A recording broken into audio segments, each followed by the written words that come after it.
ক্ষমতা, ডিসেন্ট্রালাইজড মানে হলো অনেক মানুষের কাছে ক্ষমতা, সো কেউ একা কোনো বড় ডিসিশন নিয়ে কোনো চেঞ্জ করে ফেলতে পারে না।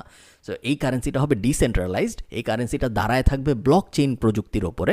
ব্লক চেইন আর বিটকয়েন কিন্তু আলাদা জিনিস। ব্লক চেইন একটা টেকনোলজি, যে টেকনোলজিটা পাবলিক লেজারের উপর ভিত্তি করে জন্মানো। ব্লক চেইন নিয়ে আমি এখন এত কথাবার্তা বলছি না, বাট আপনারা চাইলে আমি ব্লক চেইন নিয়ে আলাদা একটা ভিডিও বানানোর চেষ্টা করব। ব্লক চেইন টেকনোলজিটা ব্যবহার করে বিটকয়েন নামক এই কারেন্সিটা সাতোশি নাকামোটো নামে এই গ্রুপ বা একজন মানুষ তারা লঞ্চ করে এবং এই হোয়াইট পেপারটা পৃথিবীর জন্য পাবলিশ করে দেয় 2009 সালে। স্বর্ণ আর রূপার সাথে বিটকয়েনের অনেকগুলা মিল শুরুতেই মানুষ দেখতে পারে। সোনা আর রূপার সাপ্লাই লিমিটেড, এটা একটা বড় কারণ ছিল, যেই কারণে অনেক অনেক আগে পৃথিবীর শুরুর দিকে মানুষ সোনা আর রূপাকে বিনিময়ের মাধ্যম হিসেবে গ্রহণ করেছিল।